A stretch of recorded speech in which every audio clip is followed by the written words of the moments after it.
Stampedes. Now, what is a stampede? A stampede is basically a sudden rush of a crowd of people resulting in many injuries and deaths from suffocation and trampling. So, in October 2022, there was a news of a stampede in Itaewon district of Seoul, which led to deaths of more than 130 people. So, what is a stampede? Stampede is a disaster that is caused due to uncontrolled crowding of a particular place. And this crowd, when it is incited due to any reason, then it can cause a stampede. According to Jeff Wise, there are two types of stampedes. One is unidirectional stampede and other is turbulent stampede. So what is a unidirectional stampede? It is when a crowd reacts to a sudden positive or negative change in force. What are these positive or negative changes? Positive change can be something like it is stopped by a barricade or a narrowing in a passageway. So the crowd is moving in a particular direction, but there is a barricade over here. So people from the back, they keep on moving, but the people in the front, they don't have anywhere to go. So there can be crushing of people by the crowd at the back. Or if there is no barricade, but there is something called a bottleneck. The path is this wide up until now, then suddenly it becomes narrow. So not everyone is able to pass from here, right? So it becomes very crowded over here, and from the back, the crowd is still pushing the people in the front. So that again can cause a stampede. A negative force like release of constraining pressure. For example, when a gate is opened. So there is a barricade over here. People are standing here. Now suddenly this gate is opened and people start rushing in this direction. So in the middle, many people, they might get crushed because in the front people are going, from the back people are coming. So that if the speed of the movement is not correct, if the speed of the movement of the back is faster than that of the front, then there can be crushing in the middle. Then there is a turbulent stampede. It is when two crowds, they merge from different direction, or a stationary crowd is induced to panic. There are two crowds. One is coming from this direction. One is coming from this direction. Now, when they meet in the middle, they don't have anywhere to go. They cannot move in the front. They cannot move in this direction. So, a stampede can be caused. Another example is there is a stationary crowd, but there is some panic that is induced over there. Like a rumor. For example, there is a bomb in that place. So, there can be rumor like this, and that can cause the people to panic. They'll run for their lives, and they'll run randomly in any direction just to get out from that particular place. So, that again can cause a stampede. So, the stampede can occur either inside or outside. When it occurs inside, there are usually two reasons why. One is participant population. How many people are there at a particular given time? How long are they staying? For example, if I talk about temples, there is a lot of crowd in the temples, but when you go in front of the shrine, usually there is a person who asks you to rush out, right? So the retention time is kept low because they know that a lot of crowd is coming from the back. So they try to clear the passage as soon as possible. Next is density. That includes walking velocity and the crushing pressure. How fast are the people moving? And what is the pressure that the crowd from the backwards is applying on a person standing in the front? If this is high, then that can cause a stampede easily. Next is outside. It can be caused due to various unknown factors. Now, the difference between inside and outside is the constraint of space. Inside a particular building or a particular ground, there is a constraint of space. In outside areas, there are no such constraints. So that is why there are multiple unknown factors which can cause a stampede over here. One is human negligence. For example, in case of the Morbi Bridge collapse, there was human negligence that was involved. The bridge was not designed to contain that many people at a particular given time. Second is location. Where exactly is that event, that outside event being held? Now, if the location is such that it is difficult to step out of it easily, then the crowd, it keeps getting in, but no one is able to get out. For example, if there is a valley that comes after a steep hike and many people, they get accumulated over here. Now, they are not able to get out very easily of this place. So that can cause a stampede. Next is climate. If there is a sudden change in climate, that can cause something like a landslide. Then again, it can cause stampede because people will rush to get out of that particular location. So what are the causes of such stampedes? According to South Asian Disaster Knowledge Network, there is something called a FIST model that enumerates the causes that can cause a stampede. One is force. That is force of the crowd or crowd pressure, the pressure that the crowd is causing on the people in the front. Information, that is any piece of knowledge or information that a crowd may react to. For example, I just said there is a bomb in this premises, or this bridge is going to collapse, like what happened in Elphinstone stampede in Mumbai. This kind of information, it can trigger the crowd to start moving randomly in any direction to save their lives. Next is space. If the space involved is very less compared to the amount of crowd, then it can easily cause a stampede, as was seen in Itaewon. Then time duration of the incident. Now, if this kind of information is given to people when there is not a lot of crowd, then it will not cause a stampede. However, if this kind of information comes at a time when there is a huge amount of crowd in that particular place that can apply a large amount of force, then definitely a stampede will take place. Now, here are some particular examples of the causes that can cause a stampede. Collapse of a structure. Collapse of structures like barricades or makeshift bridges or temporary structures. Example here is Datia stampede in Madhya Pradesh due to collapse of a bridge in October 2013. Challenging terrain, especially in case of holy shrines that are located in very challenging places, very difficult to reach or difficult to get out places. Example is Rajamundry stampede in July 2015 in Andhra Pradesh, or Odisha Puri stampede, or the Mata Vaishno Devi shrine that killed 12 pilgrims. Next is fire or electricity. Non-availability of fire extinguisher can be a big cause of stampedes because people will get triggered and they'll just run haywire in order to save themselves. Example here is the 1981 stampede in Qutub Minar in Delhi. where an electricity failure took place in the Qutub Minar, and that led to people running backwards. So there is only one way to get in or get out of the Qutub Minar, right? So if the people from the front, they start moving backwards, and from the ground level there are people coming upwards, so they will collide in the middle, and this can lead to stampede because of lack of space. So electricity failure took place, and because of that 45 people died when the crowd tried to run towards the exit door. Lack of crowd surveillance plans and an evacuation plan can also lead to a stampede, and this is solely human negligence. So lack of sectoral partitions to segregate assembled crowd.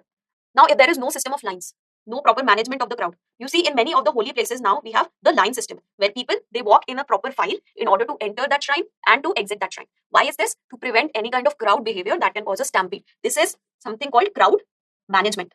So if this such a thing is lacking, everyone would want to come in the front of the shrine and they would want to pay their respects before anyone else. So that can lead to a lot of pushing and a lot of crowd pressure from behind, and it can cause a stampede-like condition.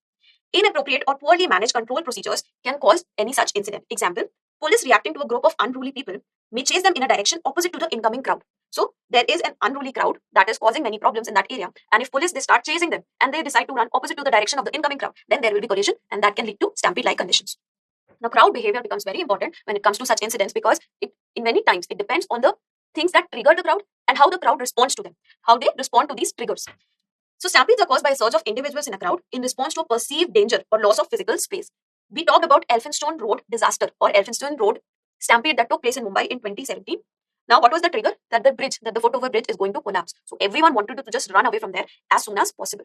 So the main cause of the crowd getting congregated in that place was something else. Many trains, they came in the station all of a sudden altogether, and there was a lot of crowd already, and the situation got exacerbated by the crowd behavior when they heard about the rumor that the bridge will collapse.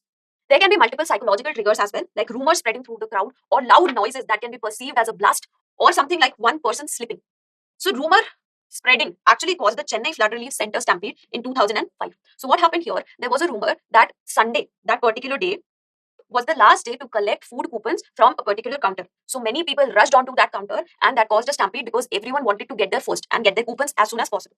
Next is crowd density. How many people are sharing a particular amount of space? So critical density level is 8 people pressed together and each has less than 1.5 square feet space. If it goes beyond that, then there is a very high chance that there can be some amount of suffocation amongst the people, and that can lead to a stampede-like condition. You can see a graph here. Now, when we make a graph between the flow rate, that is the people per meter per minute, how they are coming in and getting out at what crowd level, and the crowd density, how much space are they getting per people per square meter. When we map this, we get something called an optimum capacity. And if the crowd density goes beyond that, then it becomes unstable or congested, even if the flow rate is low. If the number of people moving are low, but the crowd density is high, then it can become congested or an unstable crowd. Ideally, the stable crowd is somewhere here, where the flow rate is not very high and the crowd density is also between 1 to 1.5. If it goes beyond that, beyond this capacity, the maximum capacity, the place cannot take the number of people, and it can cause a stampede-like condition. Now, let us take a look at the major stampedes in India over the past few years. There was a Naina Devi temple stampede in 2008 in Himachal that caused the death of 162 people. 446 people, they passed away due to a fire at a school function in Dabwali, Haryana in 1995. 59 people died in Ubhar Cinema in 1997 in Delhi. And this case has been in news for quite a long time because of who is liable for this stampede. Next, we have the Chamunda Devi temple stampede in Jodhpur in 2008, killing 249 people. 121 people passed away due to the stampede in Datia in Madhya Pradesh in 2013. 65 people in Uttar Pradesh in 2010 due to Ram Janki temple stampede in Pratapgarh. Then 29 people in Nasik during Mahakumbh of 2003. 36 people at Allahabad railway station. 204 people in Odisha due to a fire at a religious congregation. Then 293 people again had to lose their lives due to the stampede in Satara, Maharashtra in 2005 during the Kalubai Yatra. Then in Rajamundry stampede during the Pushkaralu festival, 27 people died in the state of Andhra Pradesh. In Sabarimala too, in the year 1999, 52 people had to lose their lives due to stampedes. And again in 2011, 102 people, they lost their lives. Now that we have seen the major stampedes in the country, many of them, they have been caused in stations or shrines. So these are the big danger spots, and they require extensive amount of crowd management because these are the places where it becomes very important for people, either spiritually or physically, to be present right at the front. So everyone, they struggle to get to the front, and that becomes the prime reason of these stampedes. You can see that Naina Devi in Himachal Pradesh, we have already talked about 156 people killed. Then in Haridwar during Kumbh, in 86, in 2011, in 2010, many people had lost their lives. Again in Uttar Pradesh, in Allahabad, during 1954 Kumbh, 800 people were killed. During 2013 Kumbh, 36 people were killed. Taking a learning from these incidents, the last Kumbh, the 2019 Kumbh that was organized in Allahabad, was such that any kind of deaths due to stampedes were eliminated. In Lucknow, During election rallies, there have been many deaths over the past few years. In Mughalsarai, on railway station, 16 deaths occurred in 2007. In Varanasi, 24 during religious event, and again in a temple in Kunda, 70 deaths were experienced. Then taking a case of Bihar, in Patna, in Banga, again the deaths were due to religious events. In Jharkhand, also religious events. Bengal, one event due to football match and another due to religious activity. Then in Madhya Pradesh, temple, religious event, temple crash. In Puri, also during temple crash. In Andhra Pradesh, also a religious event. Tamil Nadu, in flood relief camp in 2005. We have already talked about it. And finally, in Kerala and Maharashtra, again, the temple crashes, one during the tribal protest in 1994 and during a funeral procession in 2014. And after this, again in Gujarat and Rajasthan, during religious events, and in Delhi on a railway station and an incident at the government school. So you can see that most of these stampedes have occurred either at a religious place or a station or any kind of rally. So these are the major places where any such stampede can occur, and that is why for all of these places it's necessary to establish a proper risk monitoring and an evacuation plan to prevent any such incidents. So what are the various methods to reduce the risks of a stampede? One is keep the crowd moving. In temples you have seen that happens quite a lot in any of the religious event, in fact. So there is a person who keeps the crowd moving out from that particular place. So the entry and exit gates, they must be kept free of any obstacles, so there is no bottleneck for the people to move out. Example here is Rajamundry stampede that occurred during the Godavari Pushkaram. Why? Because there were bottlenecks at the exit. Also, there should be no surprises because you can never know how a crowd behaves. Something called mob mentality. They are very unpredictable. A crowd is very unpredictable towards any kind of surprise. So there should be no surprises to the crowd. The screaming crowd should not confront a surprise like a sudden barricade or a sudden information, because information can spread like a wildfire in an uncontrolled manner amongst a crowd, and we don't know how the crowd will react to it. Then there is a need to control craze. So the crowd, they are attracted to a single object of interest. In a shrine, they are attracted to the center of that shrine. In the station, they are attracted towards the entry gate of the train. In case of a funeral, they are attracted to the body of the person who has died, right? So it becomes important to control the craze of the crowd towards going to a particular place. And that's why we have the line system in the shrines these days. Example here is 2014 incident that took place in Mumbai, where there was a funeral of a very famous Vohra leader and everyone wanted to take a last peek at their leader, and that led to a stampede. There is a need to develop a large database regarding the crowd behavior, the optimum density, so that proper research can be taken place in case of crowd management, and also the people, they are aware, the stakeholders are aware as to how many people will be coming, will be expected in a particular place, and how to manage them properly. So the data right now is not easily obtained, and it becomes very difficult for the police and the researchers to gather this information so that proper crowd management techniques can be put into place. Next is development of a density monitoring system. Ideally, when the number of participants, they go beyond the figure of 10,000 people, it becomes very important to have proper density monitoring systems so that the crowd can be managed properly. So that if there is a sudden surprise or if there is sudden movement amongst the crowds, there is no incident of stampede that can occur. So the organizers, they must have proper equipment in place to manage the capacity for stampede prevention. Development of risk checklists. So aside from natural disasters, different attributes of risks, including the participants, the type of participants, the location where a congregation is being conducted, the type of building, and the time when this is being conducted, it should be customized so that proper risks can be identified and they can be eliminated beforehand. मार दो, और नहीं आए तब भी like मार दो, क्योंकि फर्क नहीं पड़ता। सही बता रहा हूँ, फर्क नहीं पड़ता, बस लाइक मार दो। और अगर तुम लोग नए हो तो सब्सक्राइब करो, वो जो लाल वाला बटन है उस पर कुछ भी फेंक के मारो, ये माइक फेंक के मारो, ये कैमरा फेंक के मारो, मैंने उल्टा बोल दिया लेकिन मुझे फर्क नहीं पड़ता है, बस सब्सक्राइब करो, मुझे नहीं पता।